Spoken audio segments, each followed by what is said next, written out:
आज हम लोग topper classes new area Nawada में पढ़ेंगे बहुत ही important topic D and F block elements in the class 12th chemistry that is very important for the CBSE examination. इसमें स्टूडेंट सारे क्वेश्चन का जवाब देते हैं और इस चैप्टर से फुल मार्क्स एक्वायर करते हैं।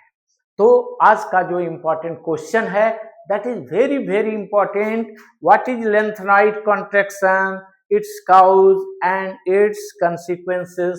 आप लोग देखेंगे बहुत सारे प्रीवियस क्वेश्चन में ये करीब अल्टरनेट ईयर ये क्वेश्चन आता है ना।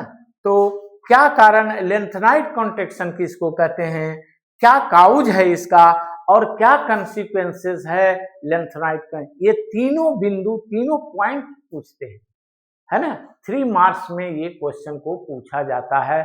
आप क्वेश्चन सैंपल पेपर उठाकर देखिए, प्रीवियस ईयर क्वेश्चन देखिए। तो ये what is the lanthanide contraction, a steady decrease from lanthanum to lutetium. Lanthanum to lutetium है और इसमें स्टेडी डिक्रीज होता है, रेगुलरली डिक्रीज होता है ना। क्या एटॉमिक रेडिया और आयनिक रेडिया, है ना, from lanthanum to lutetium due to poor shielding effect. इसमें पुअर शिल्डिंग इफेक्ट के कारण इसका साइज धीरे धीरे रेगुलरली, जिसको स्टेडी डिक्रीज कहते हैं, साइज घटता है। और ये due to poor shielding effect of 4f electrons होता है। 4f इलेक्ट्रॉन्स और 3d इलेक्ट्रॉन्स के बारे में डिस्टिंग्विश जब तक नहीं स्टूडेंट समझेंगे तब तक ये क्वेश्चन नहीं समझते हैं। ये 3d इलेक्ट्रॉन जो है एक दूसरे का 3d1 d2 ये सब इलेक्ट्रॉन जो है वह ज्यादा शील्डिंग इफेक्ट प्रोड्यूस करते हैं, यानी अवरोध करते हैं। न्यूक्लियस से आउटर मोस्ट ऑर्बिट इलेक्ट्रॉन के बीच में शील्ड का काम करता है, दीवार का काम करता है, इसलिए अट्रैक्शन फोर्स उसका डिक्रीज कर जाता है। लेकिन यहाँ केस उल्टा है, यहाँ 4f electrons are diffused, 4f orbital diffuse होते हैं, इलेक्ट्रॉन डिफ्यूज, एक यहाँ है एक वहां है, ये दूर जैसे बहुत पतला स्क्रीन हुआ, पतला कपड़ा हुआ, तो लाइट यहाँ जलाएंगे तो उस पार हो जाता है कपड़े से पास करके। लेकिन अगर मोटा कर्टेन अगर डालते हैं तो यहाँ लाइट जलाएंगे तो आगे डार्क रहता है, नहीं जाता। दीवार लगा दिया, दीवार खड़ा कर दिया, यहाँ लाइट जला रहे हैं, वहां नहीं पास करेगा। तो ये poor shielding effect of F electron, अगर एग्जामिनर देख लिया it is due to poor shielding effect of F electron, marks आपको मिल जाएगा, है ना। तो due to poor shielding effect of 4 electrons is called lanthanide contraction. Now अगर हम लोग ग्राफ देखते हैं तो ग्राफ में देखिए यहाँ लेंथनम से ल्यूटेशियम तक स्टेडी डिक्रीज हो रहा है, रेगुलरली डिक्रीज हो रहा है। ऐसा नहीं कि बहुत ज्यादा, ये ग्राफ ऐसे स्ट्रेट लाइन में नहीं जा रहा है, स्ट्रेट लाइन भी नहीं, धीरे धीरे ये रेगुलरली डिक्रीज कर रहा है साइज, है ना। तो इसकी को कहते हैं lanthanide contraction as it is clear from the graph. इधर एक्स एक्सिस पर एटॉमिक नंबर है Z और इधर आयनिक रेडिया वाई एक्सिस पर है, देखिए डिक्रीजिंग, है ना। अगर कोई स्टूडेंट लिखता है कि ionic radii decreases in the lanthanide series, है ना, तो ये हल्का आंसर हुआ। इसमें चाहे तो एग्जामिनर मार्क्स कट सकता है ना, कट कर सकता है, इसलिए इसको स्टेडी डिक्रीज जरूर लिखना है ना। और due to poor shielding effect of F orbitals, ये पॉइंट जरूर लिखना है।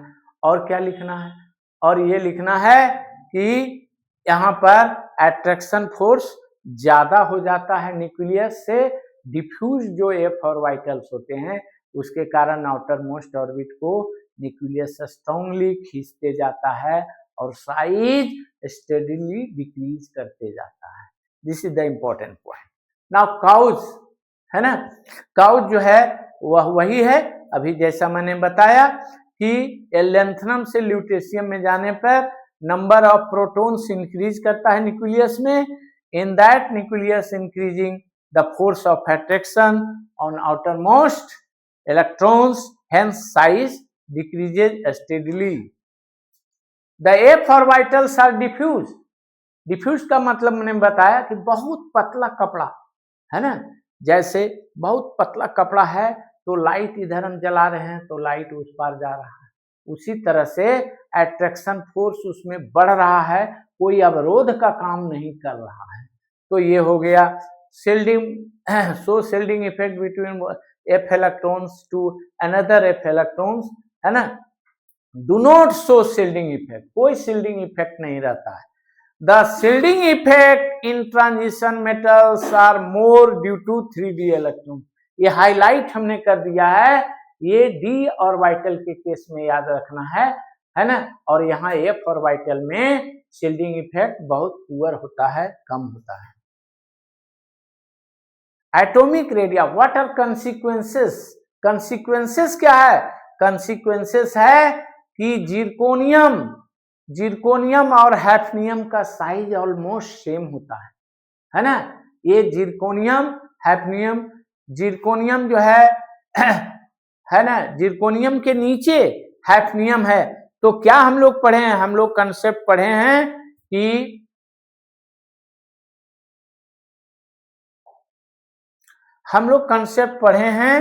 कि ऊपर से नीचे जाने पर है ना, ये क्या होता है? साइज बढ़ता है। साइज क्या होता है? बढ़ता है ग्रुप में, है ना। लेकिन यहां देख रहे हैं कि हैफनियम ऊपर है और जिरकोनियम ऊपर है, हैफनियम नीचे है, लेकिन दोनों का साइज बराबर है। That is exception and hence it is important question, इसलिए इसका कंसिक्वेंस बहुत इंपॉर्टेंट है। तो क्या होता है? इसमें इन्वॉल्वमेंट हो जाता है एफ ऑर्बिटल का, और एफ ऑर्बिटल डिफ्यूज होता है, इसलिए अट्रैक्शन फोर्स बढ़ जाता है। तो ऊपर से नीचे में साइज बढ़ना चाहिए, लेकिन चूंकि यहाँ 3d है इलेक्ट्रॉन, यहाँ 4f है, जैसी 4f इलेक्ट्रॉन आता है उसका अट्रैक्शन फोर्स बढ़ जाता है और साइज जो बढ़ना चाहिए था वो घट जाता है, और नियरली हैफनियम, ये जिरकोनियम और हैफनियम का साइज बराबर हो जाता है। So this is the consequence. तो ये क्यों होता है? इसका ऐसे भी क्वेश्चन दे देगा कि why the atomic radii of zirconium and hafnium are almost same, it is the down to the group, है ना। हैफनियम, ये जिरकोनियम ऊपर है, हैफनियम नीचे है। क्यों होता है ऐसा? तो उसका कारण ये लिखना पड़ेगा। और देखिए डाटा के अनुसार, यहाँ देखिए जिरकोनियम का 160 पिकोमीटर है, हैफनियम का 159 है, और घट जाता है। 1 पिकोमीटर यहाँ कम है, जबकि होना चाहिए ज्यादा।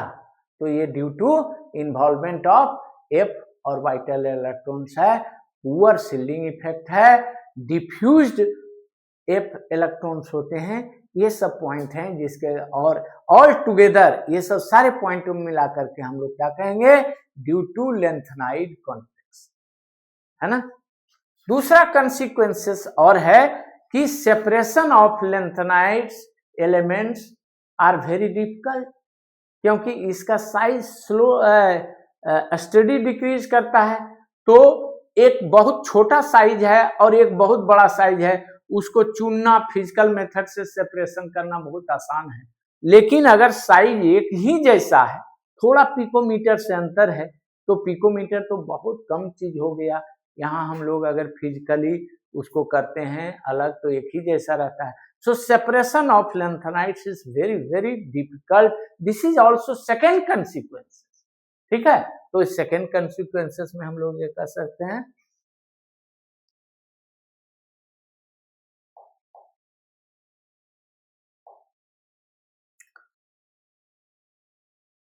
Thank you for watching this video, lanthanide contraction, cause of lanthanide contraction and consequences of lanthanide contraction. This is very very VVI for the coming CBSE class 12 chemistry exam. इसको लाइक करें और subscribe करें। Thank you.